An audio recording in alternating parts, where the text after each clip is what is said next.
Hello everyone, good morning, good afternoon, good evening, wherever you are and whenever you're watching this video. I'm Satyarth Prakash Dwivedi, an ACCA member, and I'll be your faculty for audit. So today I'm going to start with you self-review thread. Now, what exactly is this self-review thread? Suppose you were given a homework by your class teacher in school. You completed that homework and your class teacher asked you, okay, do one thing, just check it yourself.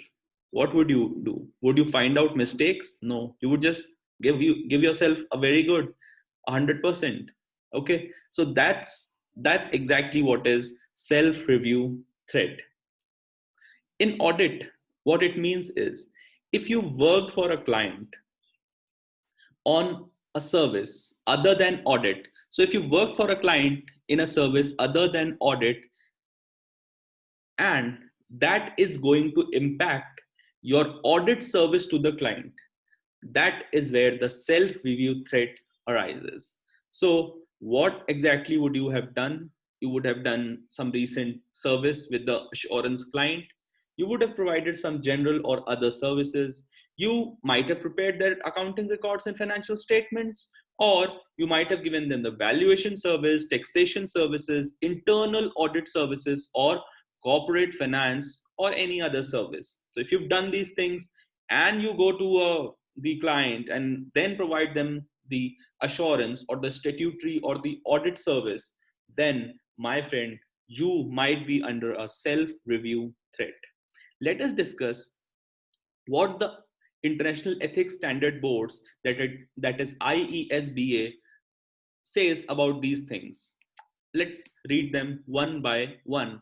So firstly, if you've done a recent service with an audit client, so individuals who have been a director or officer of the audit client or an employee in a position to exert direct and significant influence over the preparation of the accounting records or financial statements in the period covered by the auditor's report should not be part of the audit team. This is given in the ACCA Code of Ethics and Conduct. What it means is that, my friend, if you've been a director or an officer of your audit client or an employee, and as an employee, if you've been in a position that you will exert direct influence, that you might influence the preparation of accounting records or financial statements, then it means then you, my friend, should not be part of that audit team which is auditing that client. So this is basically where what means when you've done a recent service with an audit client.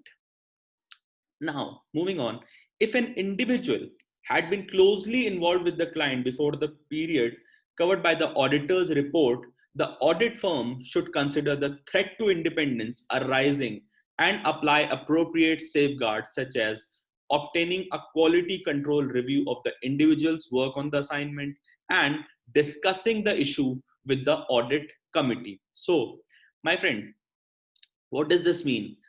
If you work with the client very closely, okay, as an individual, if you work with the client very closely before the period, that is what the period which is covered by the audit report, if you work before that period, now the audit firm, what is it going to do?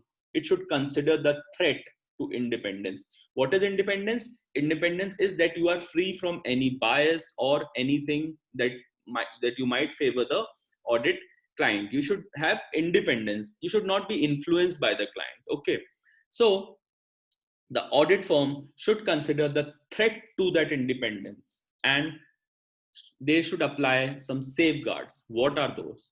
Firstly, they will obtain a quality control review of your work on that assignment. Whatever you work on that assignment prior to that period of the audit report, whatever you have worked on that assignment, you'll be they'll be doing a quality control review of that.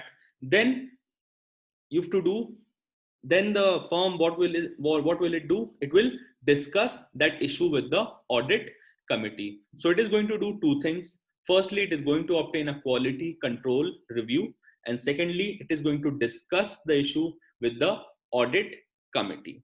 Now, secondly, if you've provided non-audit services in general, let us see what does the ACCA code says and what are we supposed to comply with? So, providing non-assurance services for audit clients may create threats to the independence of the firm or members of the audit team. Audit firms must evaluate any threat arising and decline to provide a non-audit service if the application of safeguards will not reduce the threat to an acceptable level. So, if you've provided a non-assurance service, or what audit firms will do, they will evaluate the threat. Okay, they will evaluate the threat, and then they will decline to provide a non-audit service. Suppose you are asked to provide a non-audit service, you are the auditor and you are asked to provide a non-audit service. So the audit firm will, what will it do? It will evaluate any threat, and then it will decline to provide a non-audit service. It will decline, it will say, I won't do it, I cannot do it.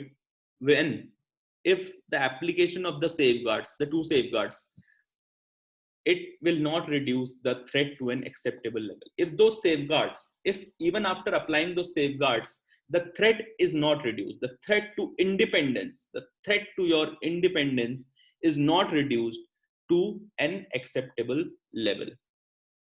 Provision of some non-audit service for audit clients will not create an insurmountable threat and can be provided when certain safeguards are in place.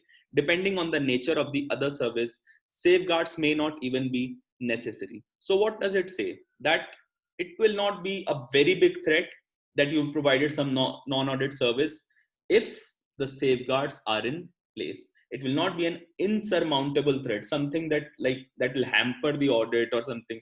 No, what it says, if the safeguards in place, you can definitely provide those non-audit service.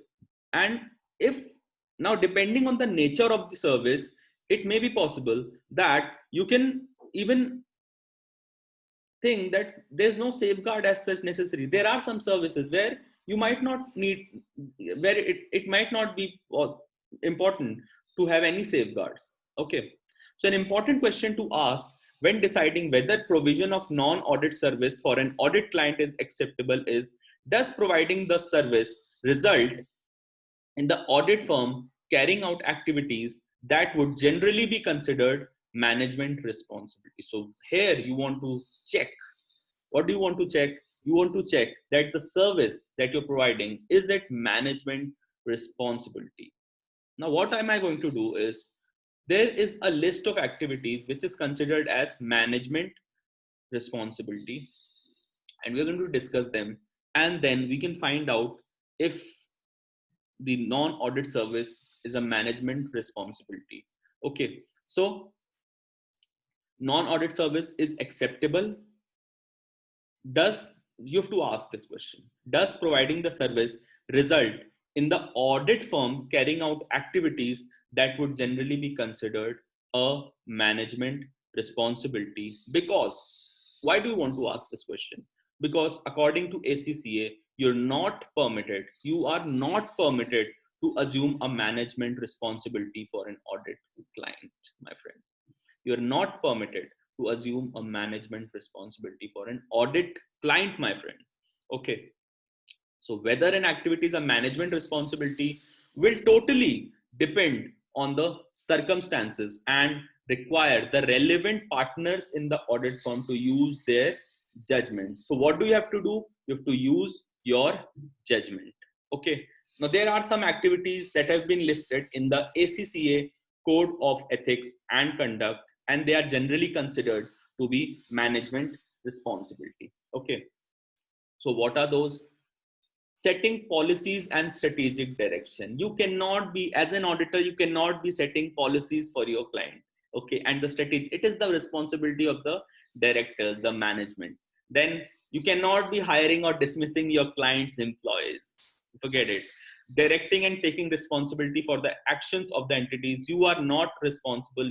Don't have to take any responsibility for your entity's employees. Then authorizing the transactions. Now, you are not required, you cannot authorize any transaction for your client.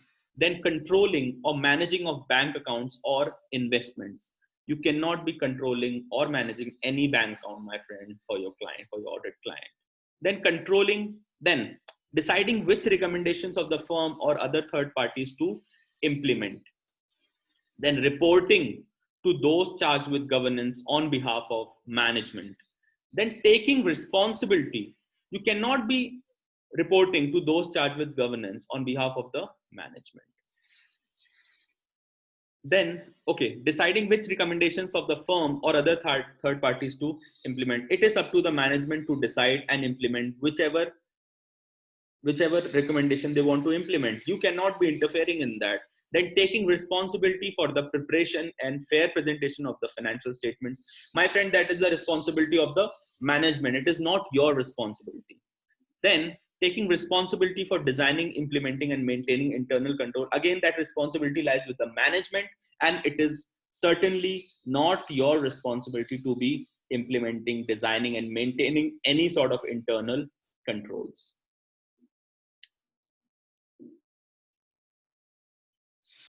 Now, that was about providing a non-audit service to your client.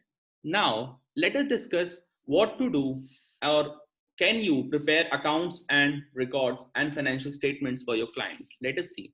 There is clearly a significant risk of self-review if a firm prepares accounting records and financial statements and then audits them. So you don't have to audit them.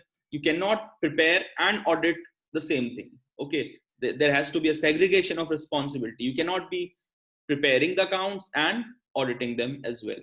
However, in practice, what auditors do, they routinely assist the management with preparation. So what they do, they keep on assisting the management with the preparation of the accounting records. Okay, see, this entry is right, this entry is not right. Okay, you can do this, or you can make this provision. Okay, so what audit firms need to do, they must therefore they should analyze the risk and put safeguards in place to ensure that the risk is at an acceptable level. So the risk should be at an acceptable level. So what are those safeguards? What are you going to do? It is going to be, there are three safeguards. First of all, you should use staff members who are not part of your audit team. Okay, to carry out any accounting task, you should use the staff members who are not part of your audit team. If non-audit services are performed by member of the audit team, you again have to use an independent partner or senior staff member to review the work performed. So if a member of the audit team is giving a non-audit service, what you need to do is you have to review the work that is performed. And who needs to review? An independent partner or a senior staff member who is not part of the audit team. He needs to review the work performed. And finally, obtaining client approval for the work undertaken. So what you have to do is you have to obtain client approval for the work that you've undertaken. So the rules are more stringent when the client is a listed client or a public interest client. So listed client means is listed on a stock exchange, or public at large is interested in them. So a firm must not provide a public interest audit client with accounting and bookkeeping services, including the payroll service, or prepare financial statements on which the firm will express an opinion. So if it's a listed client, do not provide any accounting, bookkeeping, or payroll services, or prepare any financial statements on which the audit firm is going to express an opinion. So that was pretty simple. The same rule applies to financial information, which forms the basis of financial statement. You cannot be preparing any financial statements that will form the basis of financial statements if it's a listed client. I hope that was clear.